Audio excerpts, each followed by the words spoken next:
Good evening. My name is Stephen Adebato, and I am a high school teacher in Newark, New Jersey. And on behalf of the Festival of Friendship, I'd like to welcome you all to this evening's panel on elder care. Do not cast me off in time of old age. Forsake me not when my strength is spent. This is the plea of the elderly, who fear being forgotten and rejected. Just as God asks us to be his means of hearing the cry of the poor, so too he wants us to hear the cry of the elderly. In this meditation on Psalm 71, Pope Francis reminds us not to forget those who came before us. This temptation is all the more prevalent in a throwaway culture like ours, where convenience and ephemeral attractions take precedence over long-term commitments and connectedness. The COVID-19 pandemic has shed light on and exacerbated the effects of our indifference towards senior citizens, and in the words of the Pope, have exposed our vulnerability and uncovered those false and superfluous certainties around which we have constructed our daily schedules, projects, habits, and priorities. It lays bare all our prepackaged ideas and forgetfulness of what nourishes our people's souls, all those attempts that anesthetize us with ways of thinking and acting that supposedly save us, but instead prove incapable of putting us in touch with our roots and keeping alive the memory of those who have gone before us. Francis also points out that the pandemic offers us an opportunity to, as he says, reawaken and put into practice that solidarity and hope capable of giving strength, support, and meaning to these hours when everything seems to be floundering. Tonight's speakers have set an example of how we can heed the Pope's words, and through their presentations will help us to understand how we can respond to the needs of our elders and foster a culture of tenderness for all of our neighbors. Charlie Camosy grew up in the cornfields of Wisconsin, but he is now an associate professor of theology at Fordham University in the Bronx, where he has taught since finishing his PhD in theology at Notre Dame in 2008. Among other places, his published articles have appeared in the New York Times, Washington Post, New York Daily News, and America Magazine. He is the author of 5 books, including his most recent book, Resisting Throwaway Culture, which won the first place prize from the Catholic Publishers Association as Resource of the Year. He has 4 children, 3 of whom he and his wife Pauline adopted from a Filipino orphanage in June of 2016. Thumbelina Newsome is the owner of Joy Cometh in the Morning, LLC, which is an adult daycare center in Newark, New Jersey. Her mission is to bring awareness regarding the forgotten senior population and how important they are to the community. Her passion and drive has created a center where lives are being transformed by the seniors attending a joyful and therapeutic environment. She is a widow and mother of 3 children. And lastly, Regina Kazan is a nurse practitioner for Inova Health Systems Geriatric Medical House Calls program in Northern Virginia, where she lives with her family. Let's welcome Regina Kazan.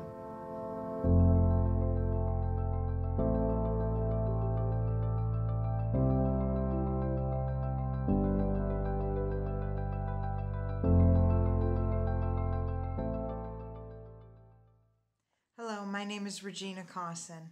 I'm a nurse practitioner for a medical house calls program in Northern Virginia, caring for frail, medically complex geriatric patients.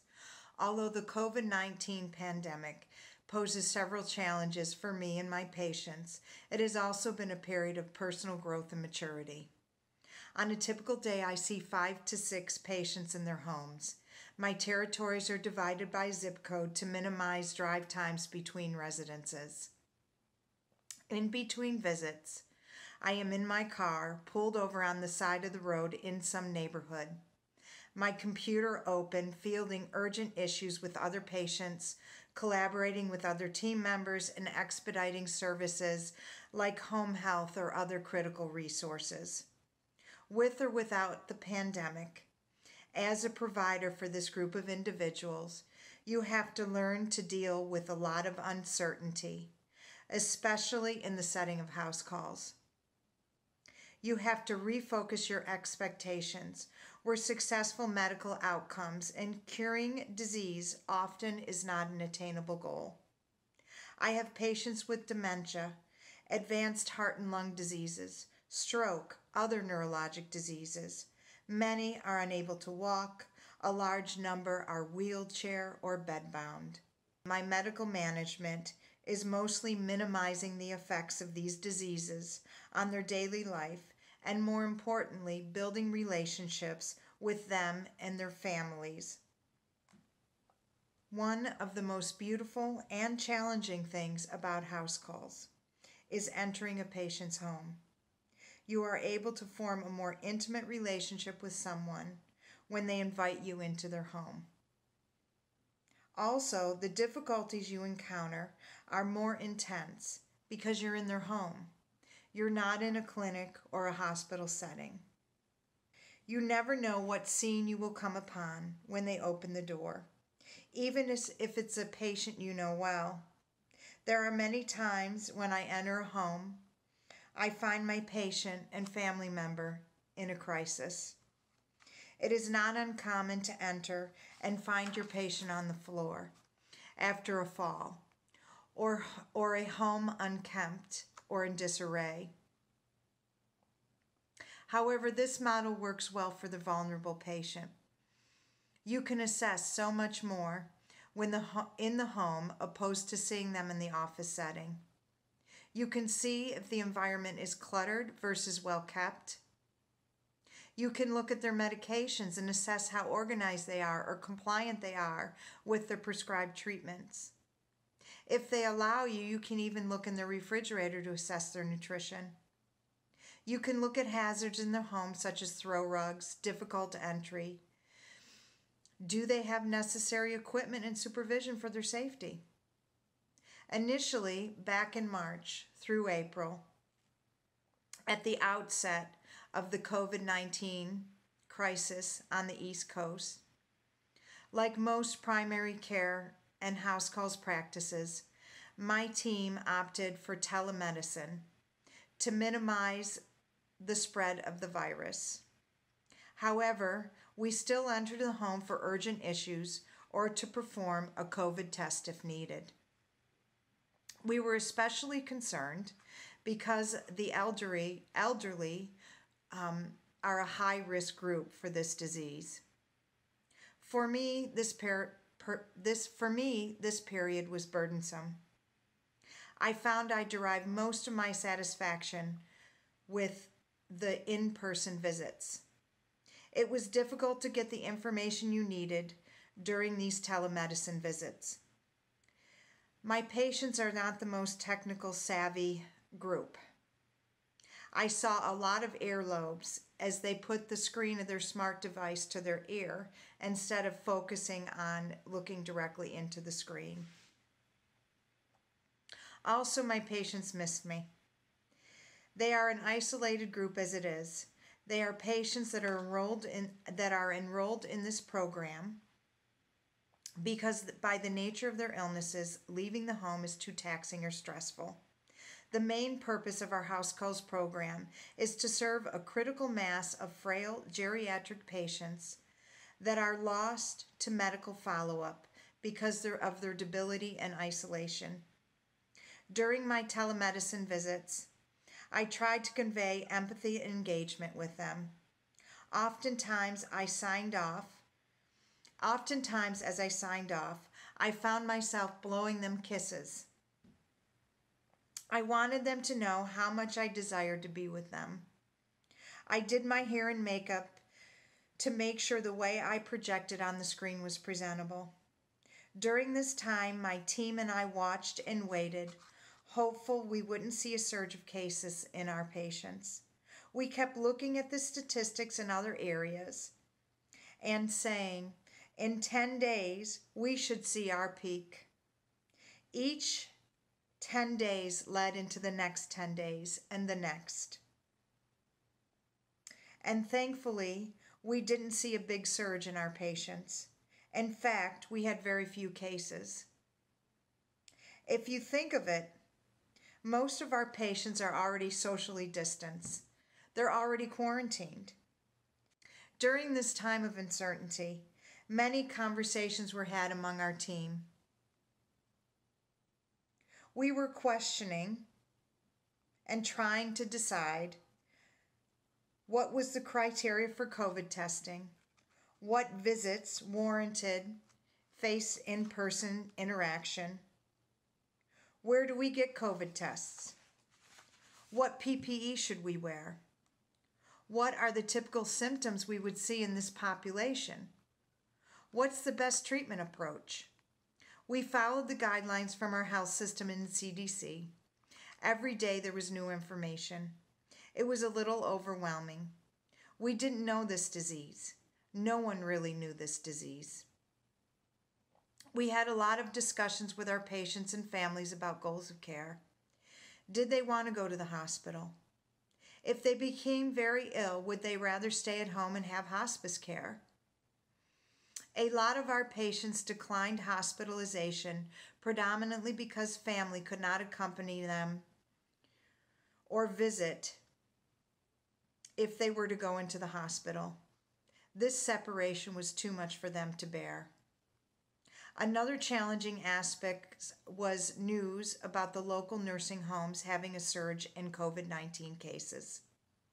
Prior to house calls, I worked 5 years in a very large nursing home. I loved the work, the patients, and the staff.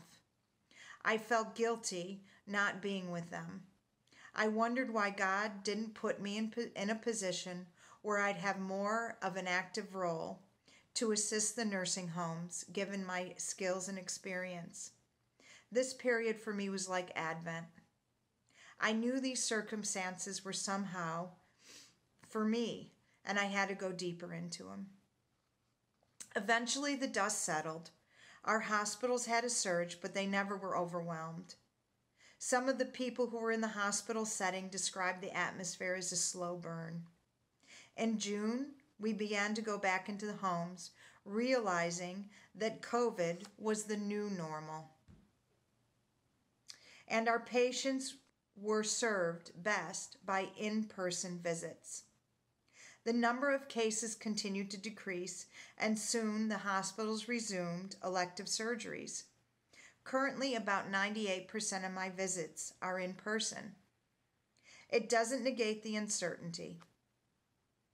For every visit, I wear a mask and goggles that cover my eyeglasses.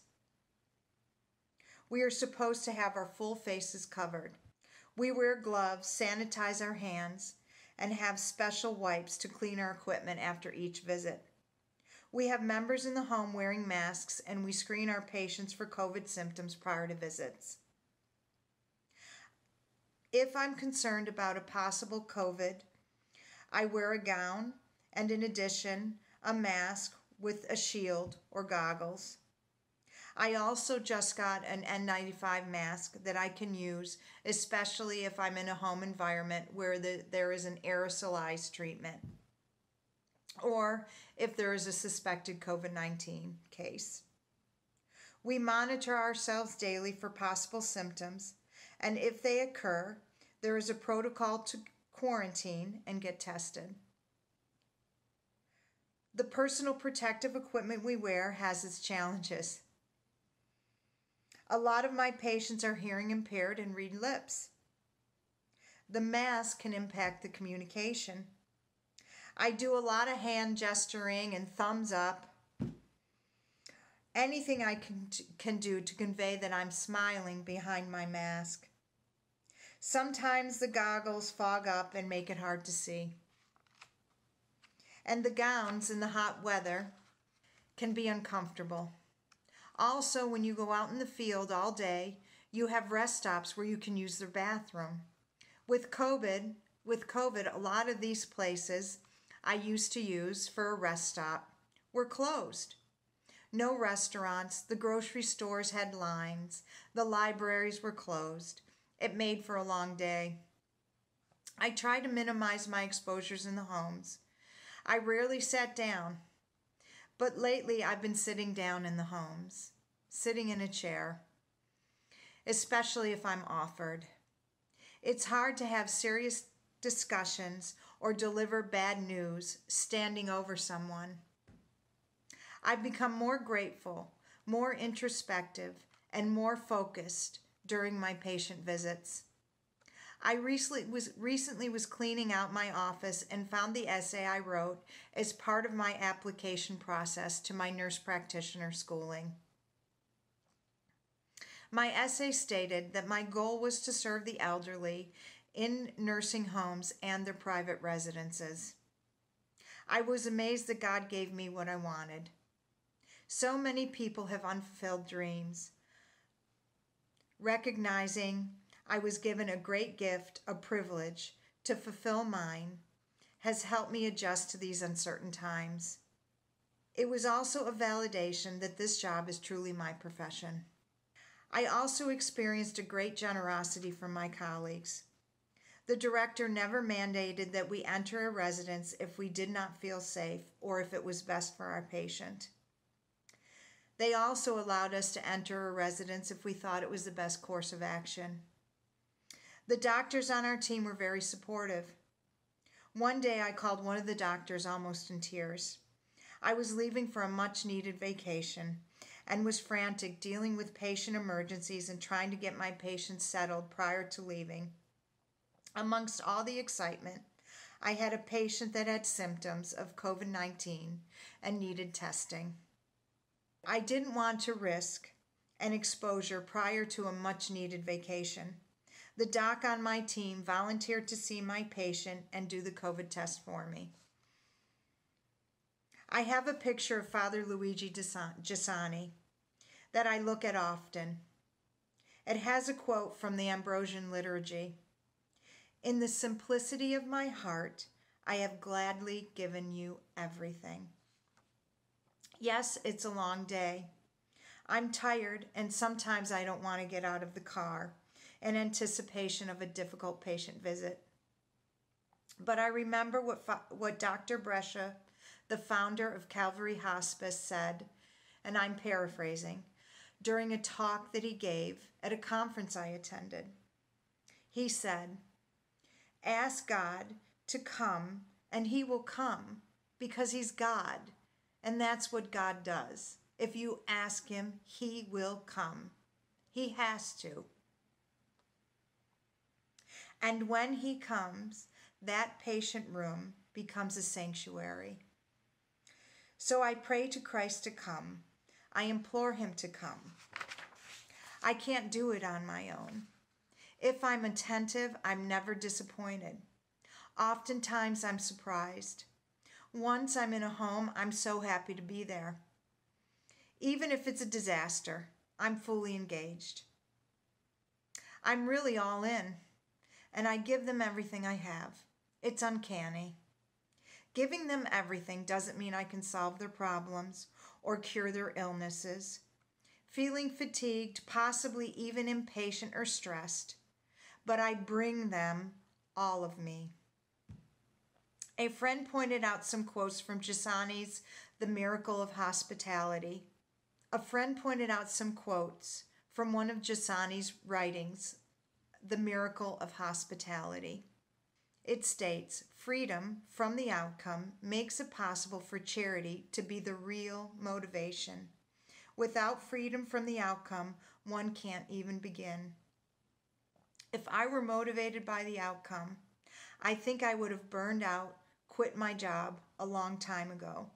As I mentioned, my patients are suffering from advanced disease, many with limited social support. I feel very small in front of their trials. I don't have the power to take it away or fix it. I can do some medical management, but ultimately, the best thing I can do in these circumstances is to accompany them. I have a patient with dementia. She has a very attentive daughter who works and has a family. My patient's dementia is worsening, and she's requiring more and more care. She has tried to elope out of the home on several occasions. She's often up at night, causing stress on the family.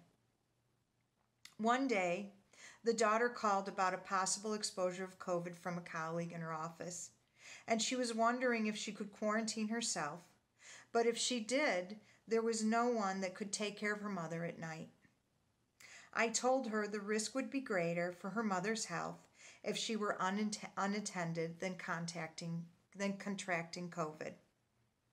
Her mother was an elopement risk, and if not supervised, she may wander out of the house. Through the multiple interactions with this daughter, we developed a relationship. My patient's behaviors due to her dementia continues to worsen, and she started experiencing serious falls. Most recently, she fractured her back after a fall. She has an irregular heart rhythm, which could cause blood clots to form in her heart and travel to the brain and cause a stroke. To prevent this, she was on Coumadin, a blood thinner. But her serious falls posed significant bleeding risks, which could also be life-threatening. After my patient's last injury, I spoke with the daughter concerned that the Coumadin could cause serious bleeding if she fell again. And the statistics for her having a stroke the next year is about 8 to 10 out of 100 patients. So I recommended we stop the Coumadin. The daughter agreed. After I stopped the Coumadin, my patient suffered a stroke. I felt horrible. The daughter didn't blame me. It really wasn't my fault, but nonetheless, it was an adverse medical outcome. Without charity, I wouldn't have the courage to continue to practice. If you read the news, you probably imagine that most of my patients and their families are home wringing their hands, lamenting about their circumstances. Yes, I hear the stress in my patients and their families and their support groups as they are experiencing, as most people, the ramifications of the pandemic. People are more on edge. Some who are socially distancing are a little depressed. They miss their families. Others have caregivers that are experiencing caregiver burden due to the isolation. However, my fundamental experience with them is joy. There is something I see in my patients. They are a gift. Their need is almost a charity for me. I find that I'm the one being nourished in the relationship. I have seen some remarkable things. Such goodness. I have one patient who's currently in hospice. She lives with her grandson and his family. Her grandson treats her like a queen. He does everything for her, to include bathing, feeding, waking up in the middle of the night to attend to her needs. On top of caring for her, he has school-age children that now he has to proctor because the schools in the county are now virtual. I have another family I care for, a husband and wife. The husband is bedbound, needs complete assistance for all his activities of daily living. He lives with his granddaughter who works and has a family. They hire private caregivers during the day, but the family assists them in the evening and at night. His wife has dementia and resides in her own home with some family supervision. Every evening, my patients, their granddaughter, and her family, and their daughter, multi-generations, come together to have dinner. When the pandemic began, they decided as a family not to social distance. My patients are of advanced age, and they thought this time is too precious to give up. Plus, one of the main reasons they are together is to care for each other. I have seen and learned much. My prayer is for God's grace to be alert, vigilant, open to my patients and their needs, and to be given the strength to continue this journey no matter the circumstances. Thank you.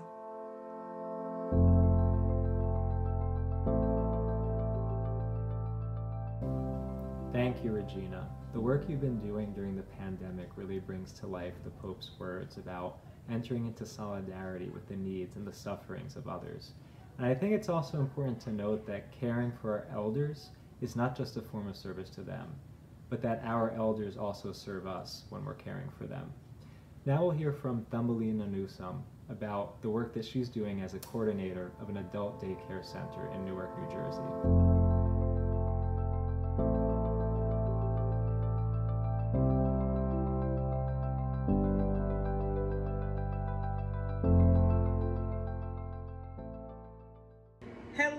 everyone, and welcome to Festival of Friends. My name is Thumbelina Newsom, and I am the proud owner of Joy Cometh in the Morning Social Adult Daycare Center right here in the heart of Newark, New Jersey. I wanted to tell you a little bit about who we are, what we do, and what you can do not only to help us, but to help our senior population and our community or your local community. Our main goal here is to help solve the common problem of senior depression and isolation.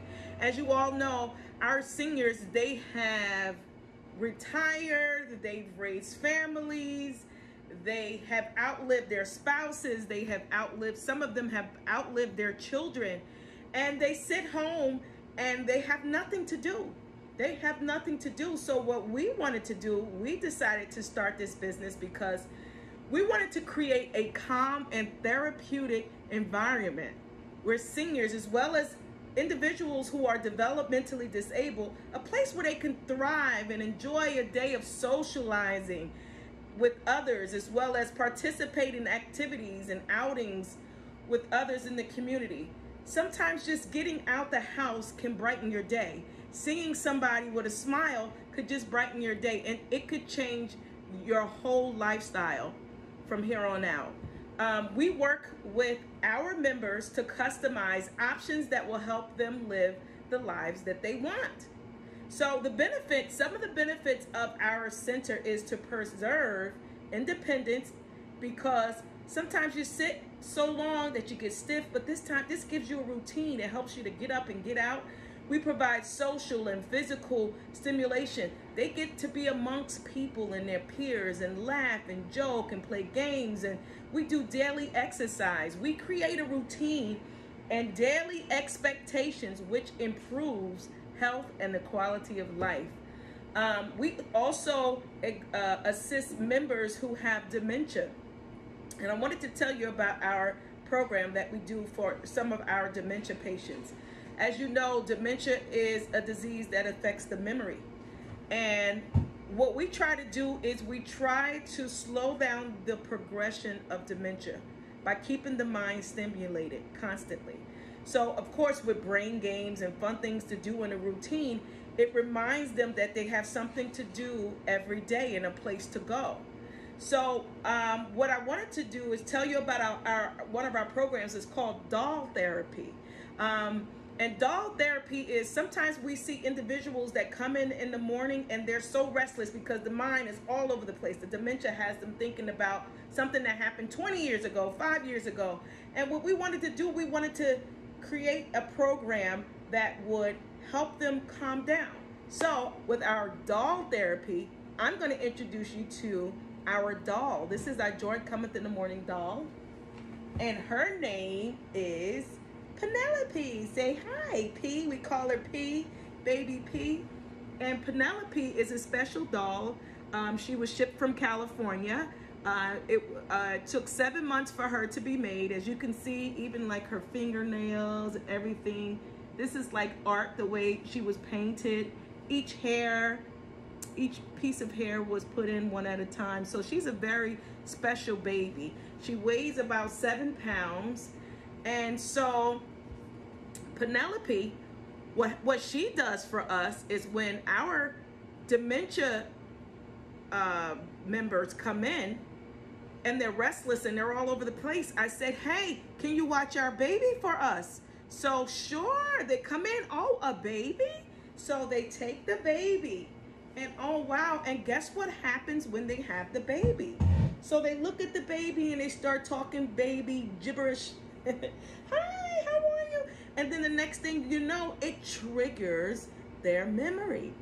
I remember when my baby was young and I breastfed and I did these things. Or if it's a male, sometimes we have a male and it said, I used to take my baby to the park and I used to do these things with her, and they remember so many things just by having Penelope around. So Penelope is a great help to our center here at Joy Cometh in the Morning. She brings tons of smiles and she makes everybody so happy. So that's a huge part of our program. The doll therapy is super popular, and it really does calm a restless mind.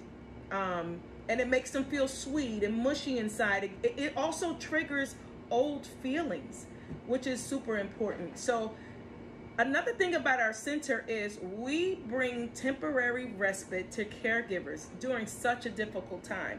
So caregivers, they have to go to work. They have other family members that they care for, and they just need somebody to watch mom or dad while they are at work.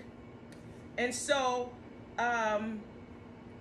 with our caregivers, they struggle and have a tough time, especially during this pandemic. During the pandemic with the COVID-19, it has been a terrible time for our seniors. It has been a terrible time for individuals who are developmentally disabled, because they don't like the mask on their face, and it's just irritating to them, and some of them feel like they can't breathe. They're being smothered. As far as the caregivers now have the individuals with dementia 24/7, which was very taxing on the bodies. I had one caregiver give me a call, and I had to go during the pandemic and get tested frequently to go and help feed the mom, because she remembered me, so I would go to feed her every day. Let's eat, just so she can eat. They were losing weight at a drastic rate. And unfortunately, one of the caregivers, she became ill herself taking care of her mom, and she was diagnosed with lupus, and it was very hard on her because she didn't really have the family nearby to help her with her mother. So we were able to come in and help, and a lot of things. Another thing that we did during COVID was we did drive-bys. We would call them and say, hey, come outside for a second, and we would blow the horn. Woo, hey, how are you? And to see their faces light up brought so much joy to us.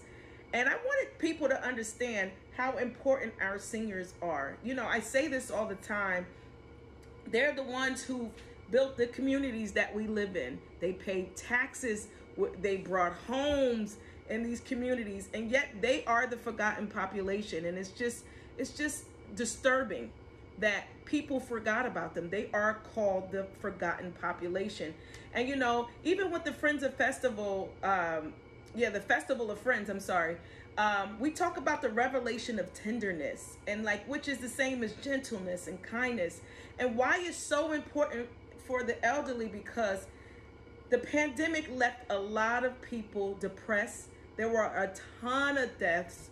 We lost 3 of our members who've been here from day one due to COVID, and it was just devastating. It was painful, and it scared the other people who made it through COVID, or it just scared a lot of people. And just the whole COVID and the pandemic brought such a different aspect to caring for our seniors, because if you think about it, there's no more routine. There's no place for them to get up, to go every day. They're not familiar with phone numbers. A lot of them didn't take numbers before we left. So it was up to me as the owner to call each and every individual and give them phone numbers so that they could reach out to each other, have phone calls to each other, because I think that's so important. Don't forget, they're not allowed to see their kids. Their kids wouldn't come by. They're not allowed to hug or touch anybody. So they're stuck with memories if they can remember. So this was really a tough time, and I want everybody to listen and take into consideration that caregivers are struggling as well as our elderly population. If you know somebody who's in need, and if you not just in need, it's not just about food and giving, it's time. If you know somebody who's elderly, or a caregiver caring for someone who's elderly or not well, check on them. Check on them on a regular basis. Pick up the phone, call them, do a drive-by. Get tested and give them the assurance that they need, that you're here to help. I'm here, especially family. Get tested for COVID. Go check on the individual. It's important. It's super important. And even these seniors who don't have dementia. They sit home and they listen to the news and it's scary to them. And I think the worst part of not having our center open is they don't get to feel, touch, or see even a smile. We just opened up last week, we just opened up, and just to be able to see them, you know, they're like, I still miss you because I still can't see your smile. How painful is that? That we get to open up and see them again. However, they don't get to see our smile anymore. And that's the thing that brings them joy. So please, if you know somebody, whether they're a senior or a caregiver, please, I beg of you to reach out. Let them know that you care. And don't just call and make it a one-time deal. Call often as you can. If it's not every day, every week, let them know that you care. Let them know that they are thought of. Listen, we wouldn't be who we are without our ancestors, and they are our ancestors. And we want to thank them and let them know you are not forgotten. You are loved. You are thought of on a daily basis. Call. If you have an iPad, an extra iPad laying around, there's an app called GrandPad where they could just press buttons. Go teach them how to use it. And then they can call their friends who have it and they can see them face to face. No contact. They can see their family members. I've set a few GrandPads up for some of our seniors. So even I was able to see some of them who were computer savvy. I was able to see them and communicate during this time, and we were able to drop off food to people who were alone, who needed just extra food in the house or whatever. But listen, it's imperative that you please reach out to our seniors as well as our caregivers. I cannot say this enough. Make a meal, drop a meal off, do a drive-by, simply pick up the phone and call them. It's that important. And just let them know that they are loved. Please, they have been forgotten for years. Let's show them now that you're no longer forgotten, and that there's a scripture in the Bible, Psalms 30:5, that weeping may endure for a night, but joy cometh in the morning. And sometimes that's all they need, is to know that the joy is coming in the morning. I hope you enjoyed my speech, and I hope it has encouraged you to show more acts of kindness to the forgotten population. God bless you. Thank you, Thumbelina. And just a side note, I wanted to add that I met Thumbelina through my school's community service program. And since the first time I met you, I understood why your daycare center is called Joy Cometh in the Morning. Your witness testifies to the kind of joy that you find in working with the elders in your community. And although the circumstances imposed by COVID-19 have posed obstacles to the way that you spread joy, your creativity and your openness to the Spirit have allowed you to continue your mission in new and innovative ways. So lastly, we'll hear from Dr. Charles Camosy on the state of nursing homes during the COVID-19 pandemic.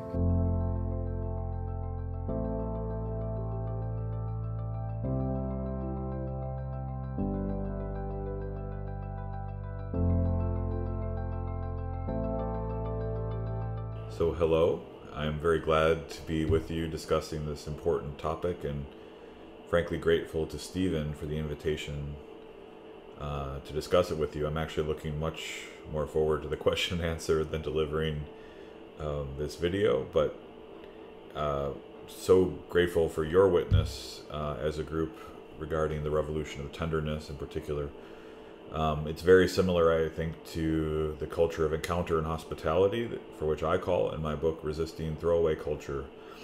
And I wrote about the fact that I actually didn't address a major thing that I wanted, looking back, I wish I had addressed in that book, and that's the failure of a culture of encounter and hospitality and the failure of tenderness in how we treat the elderly, especially in nursing homes. And I wrote about my failure to do this in a draft of a forthcoming article for The Plow, or I hope it's forthcoming anyway. And I'm taking my remarks with you today from that draft. So in that article, or in my book, to be sure, I did talk about the elderly as a throwaway population. And I quoted Pope Francis in so doing. Francis said, "When the elderly are tossed aside, when the elderly are isolated and sometimes fade away due to lack of care, it is an awful sign!" Exclamation point. We throw away the elderly, behind which are attitudes of hidden euthanasia. They aren't needed, and what isn't needed gets thrown away. What doesn't produce is discarded.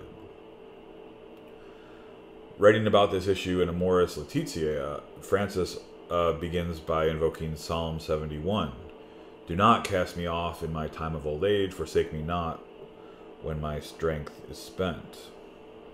And then the Pope went on to identify this with the plea of today's elderly, quote, "who fear being forgotten and rejected."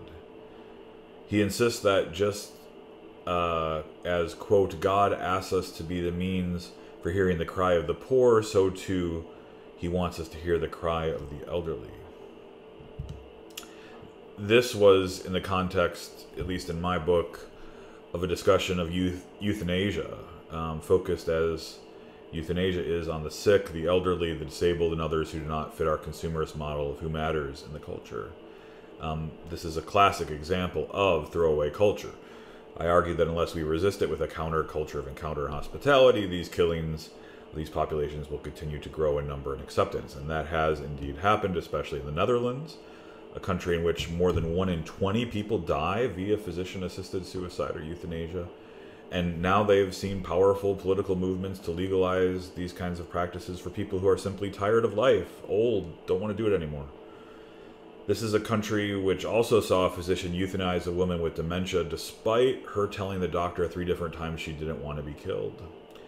Ignoring these requests, the doctor instead stealthily put a deadly drug in her coffee and then was cleared of murder by a Dutch high court.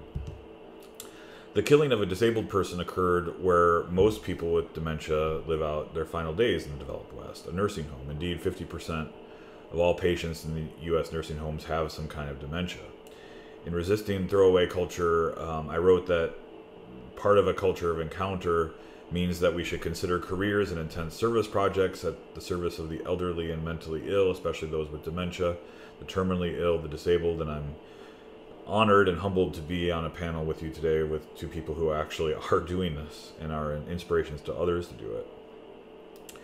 But nursing homes, with some exceptions, especially during the pandemic, have been doing the bidding of throwaway culture, though they hide in plain sight. We kind of all know they exist, and many people live out their final years and months in these institutions, of course, but they aren't talked about very much, which is interesting, isn't it?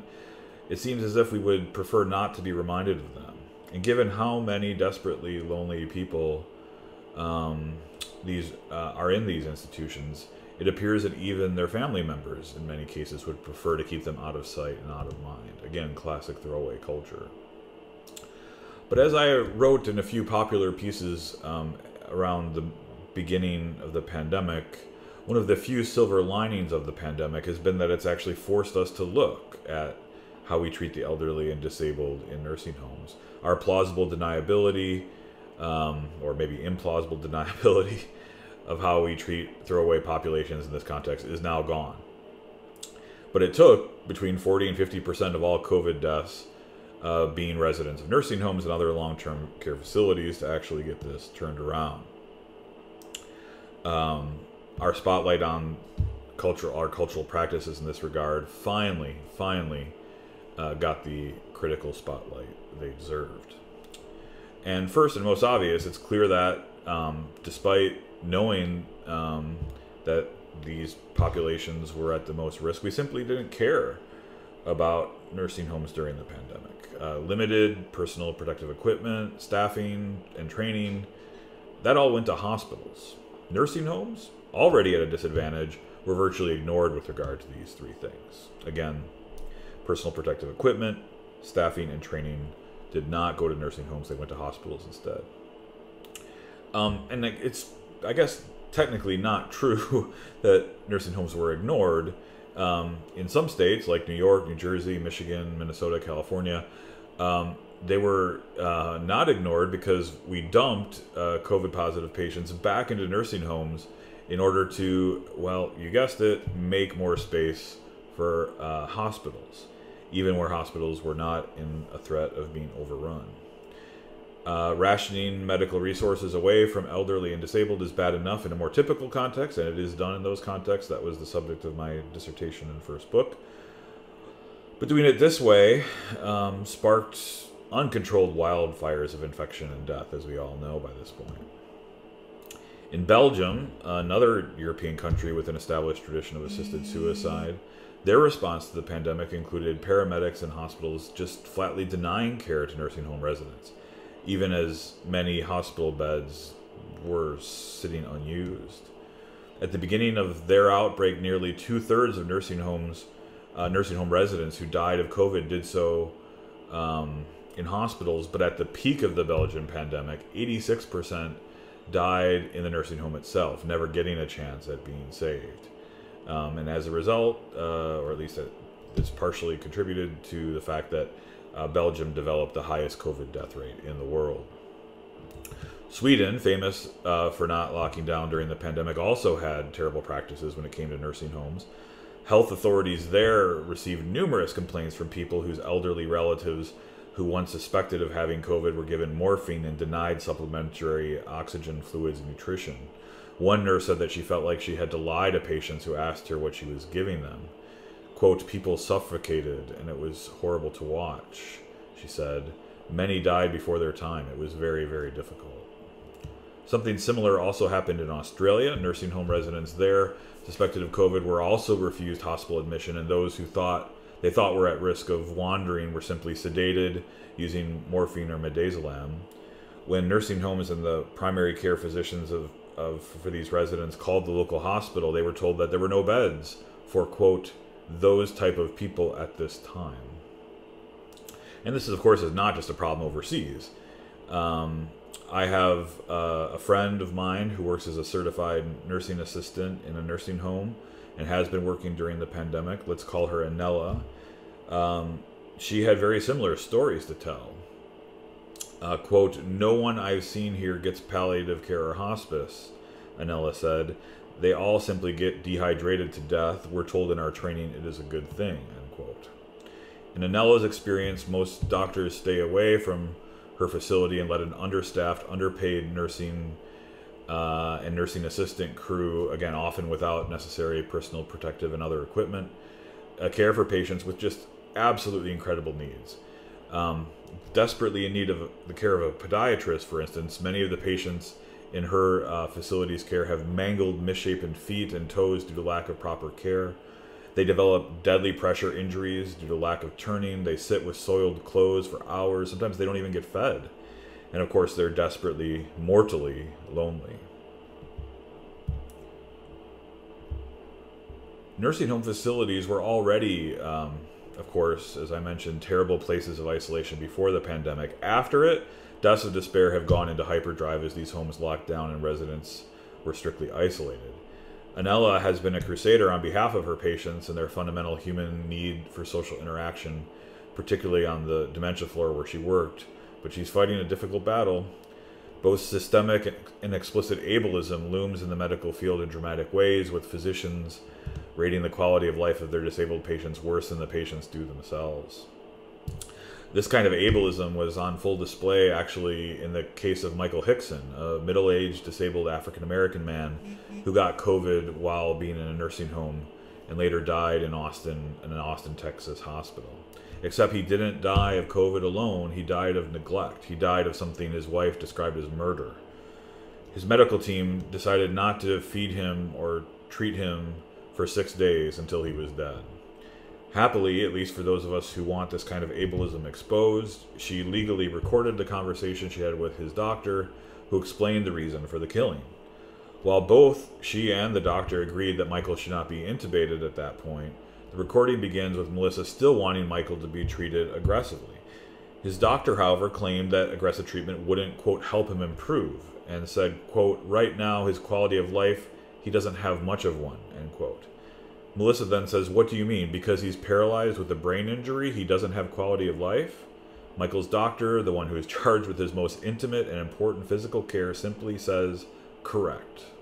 And he said it in a very curt way, like it was just obvious. Somehow Melissa doesn't lose control of her emotions at that point. God bless her. I would have not been as calm as she was. And she does get the doctor to admit that patients in Michael's situation have survived before, but he notes ominously that her husband's case, quote, doesn't fit those three, end quote. Her husband's, quote, quality of life is different from theirs, the doctor explained. The three patients who had survived, he had treated that survived in this kind of situation, quote, were walking, talking people. Melissa tries to make the case that her husband has value despite his disability, but the doctor has had enough at that point and says, quote, I don't mean to be frank or abrasive, but at this point we are going to do what we feel is best for him along with the state, and this is what we've decided, end quote. What the medical communities decide about people with disabilities, particularly dementia, is riddled with rank ableism. We just simply have to call this out. We only have correlation and causation, at least at this point, but it is worth pointing out that more than half of those who have died in nursing homes are likely to have dementia. One factor, more than half, I mean to say, more than half, let me underline that. More than half of those who have died in nursing homes are likely to have dementia, based on what we know right now. One factor which may confound this type of analysis is that dementia seems to be one more important risk for serious complications and death due to COVID. Indeed, the CDC has added dementia to a list of conditions which put one at more risk. But it would be strange indeed if the treatment of COVID somehow avoided the effects of ableism in the medical field more broadly. The New York Times, for instance, told the story of patients with dementia being dumped like trash from nursing homes into unregulated boarding houses. The reason? They make more money off taking COVID patients and wanted to use the space for that. So one result of this policy was that a patient with dementia who was dumped was found later wandering the streets of Los Angeles. Not every nursing home, of course, is run with the values that I just highlighted. Many nursing homes are run very well, and I've had the great experience of talking to many of those who run nursing homes very well. But let's face it, many are not, particularly when they don't have resources. How long will it be before those facing an unspeakably lonely death of despair in an underfunded and understaffed nursing home ask for assisted suicide instead? There's already growing national pressure to legalize the practice widely across the country. If we don't do something to fundamentally change how we do elder care in this country, widespread legalization of euthanasia for those who are tired of life, I believe, is simply inevitable. But there is an alternative to the logical terminus of throwaway culture, a counterculture of encounter, one that promotes and supports genuine human interaction, one might even say tenderness, could and should be at the heart of the ways we fundamentally treat the elderly. It should start with the kinds of people we hire in nursing homes, I believe. The people on this panel with me would be great models for that.